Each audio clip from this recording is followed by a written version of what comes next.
अस्सलाम वालेकुम, I am clinical dietitian Ayesha Nasir and I work at holistic care. तो जनाब, बहुत लोग पूछ रहे थे ब्रेस्ट फीडिंग मदर्स के लिए डाइट प्लान शेयर करें या मैं कोई क्रैश डाइट प्लान या इवन हेल्दी डाइट प्लान भी शेयर करती थी। तो उसके नीचे कमेंट होता था क्या ये ब्रेस्ट फीडिंग मदर्स भी कर सकती हैं।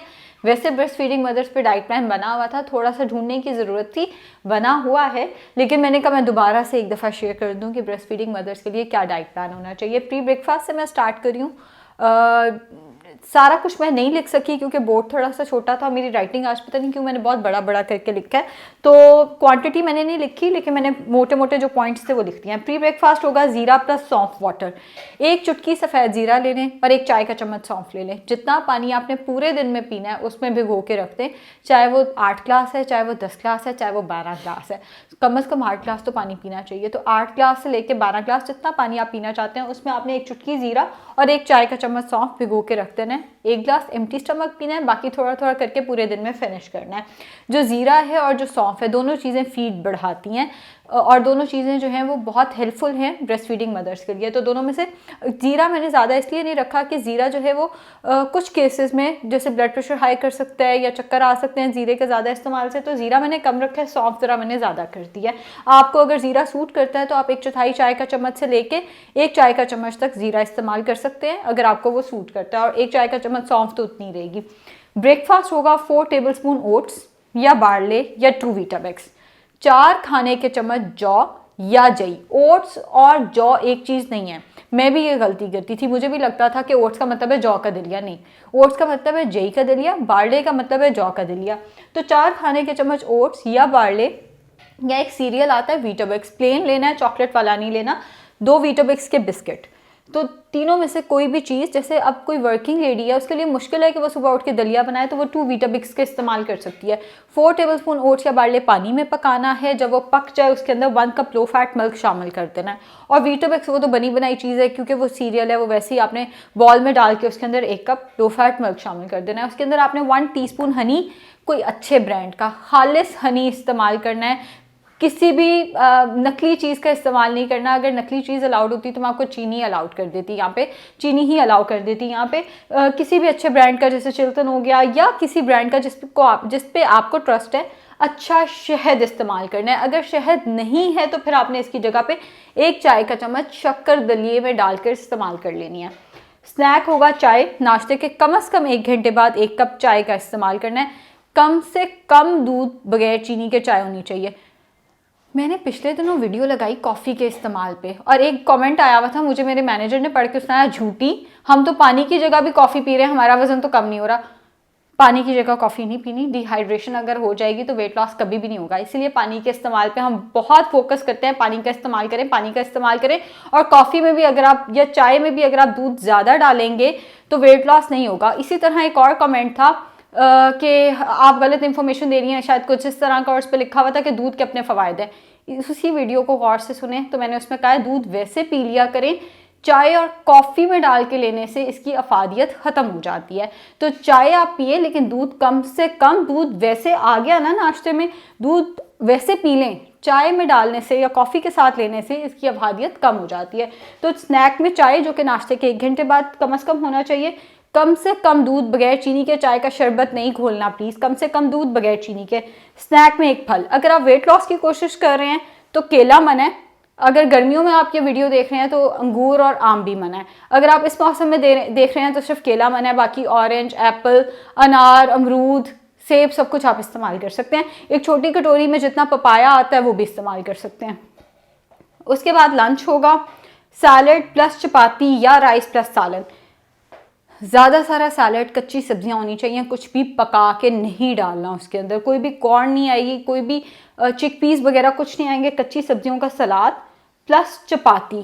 तकरीबन 10 इंचेस की रोटी ले लें या 30 चाय के चम्मच, टीस्पून से खाना है, 30 चाय के चम्मच चावल ले लें और उसके साथ जितना मर्जी सालन ले लें। सालन में दाल और आलू मना है। बाकी जो हमारे पास हेवी सालन होते हैं जैसे निहारी, पाए, वो भी मना है। सादा सालन जो जिसमें हमने कोई दलिया ऐड नहीं किया, जिसमें हमने कोई एक्स्ट्रा कैलोरीज ऐड नहीं की, जैसे साग के ऊपर अगर आपने मक्खन नहीं डाला हुआ, नॉर्मल साग है जिसको आपने ज़्यादा तड़का नहीं लगाया हुआ, वो आप इस्तेमाल कर सकते हैं सालन की जगह। जितना मर्जी सालन ले लें, जितना मर्जी सैलड ले लें। चपाती 10 इंचेस की होनी चाहिए और जो राइस है वो 30 टीस्पून। अब जो चपाती है वो आप चक्की के आटे की इस्तेमाल करें, सफ़ेद आटे की चपाती नहीं लेनी। सेकेंड ऑप्शन, अगर दाल पक गई है तो bowl of salad, bowl of dal, दाल चम्मच से जितनी मर्जी खा लें। दाल के साथ रोटी चावल नहीं आएंगे, दाल खुद अनाज है।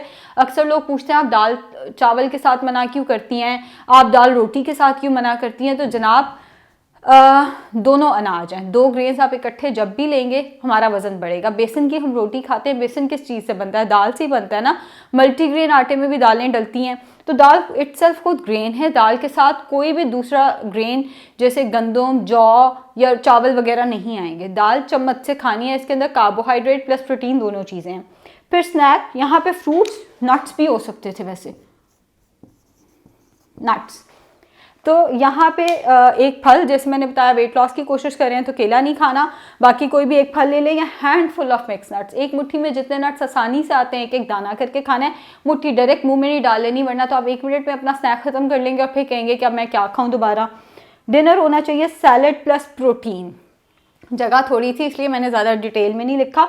अब इसमें आप ले सकते हैं जैसे कि 200 से 250 ग्राम्स तक ग्रिल्ड चिकन या फिश या बारबेक्यू या टिक्का या तवा पीस, घर का बना हुआ कुछ भी, और ज़्यादा सारा रॉ वेजिटेबल्स का सैलेड।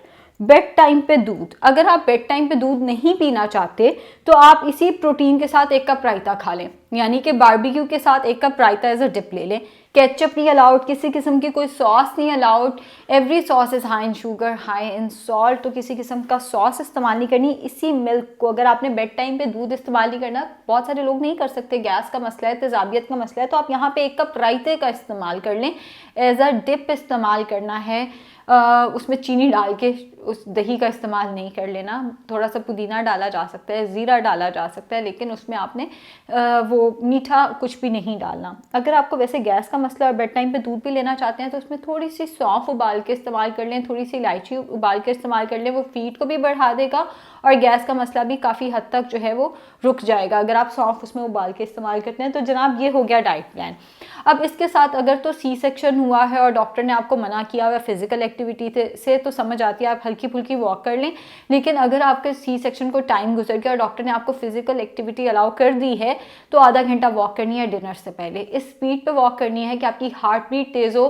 अगर आपकी हार्ट बीट तेज़ नहीं हो रही, आप सिर्फ खुद को थका रहे हो, वेट लॉस नहीं हो रहा, तो हार्ट बीट तेज़ होनी चाहिए। खाना कम से कम ऑयल में बनाना है। अगर खाने के ऊपर तरी आ रही है तो तरी सारी हटा के नीचे से, वैसे तो जितनी आपकी हेल्थ इंपॉर्टेंट है, आपके शौहर की, आपके बच्चों की, आपके ससुराल वालों की हेल्थ भी उतनी इंपॉर्टेंट है, तो कोशिश किया करेंगे ऑयल कम से कम इस्तेमाल करें। कोई अच्छा क्वालिटी का ऑयल जैसे देसी घी हो गया वो भी इस्तेमाल किया जा सकता है। या अगर ऑयल की हम बात करें तो ऑलिव ऑयल बहुत अच्छी ऑप्शन है। अगर आप ऑलिव ऑयल अफोर्ड नहीं कर सकते तो मस्टर्ड ऑयल भी कम से कम डालना है। और मस्टर्ड ऑयल को लेके एक बड़ी मैंने मज़े की चीज़ सुनी कि मस्टर्ड ऑयल को ज़्यादा पकाओ तो उसकी स्मेल चली जाती है। भाई उसकी स्मेल चली जाती है, वो साथ ही सारा जहर बन जाता है। ऑयल को ज़्यादा नहीं पकाना। अगर आप मस्टर्ड ऑयल में यानी सरसों के तेल में कुकिंग कर रहे हैं तो ओवर कुक नहीं करना उसको। सो हेल्दी ऑयल इस्तेमाल करें, खुद को एक्टिव रखें, पानी का इस्तेमाल ज़्यादा रखें। डिहाइड्रेशन से भी वेट लॉस आपका रुक जाता है, क्योंकि कॉन्स्टिपेशन अगर हो जाए तो कॉन्स्टिपेशन के साथ ही वेट लॉस तो रुक जाता है। और इस सारी डाइट के साथ अगर कॉन्स्टिपेशन का मसला आता है आपको तो 2 खाने के चम्मच इसबगोल नीम गर्म पानी में डाल के कोई 6:30 बजे के करीब, यानी इस स्नैक और डिनर के दरम्यान, ये स्नैक मैंने जो अपने दिमाग में रखा है वो 5-6 बजे के करीब ही रखा है, तो 6:30 बजे के करीब आप 2 खाने के चम्मच इसबगोल 2 गिलास नीम गर्म पानी में डाल के इस्तेमाल कर सकते हैं। शुक्रिया।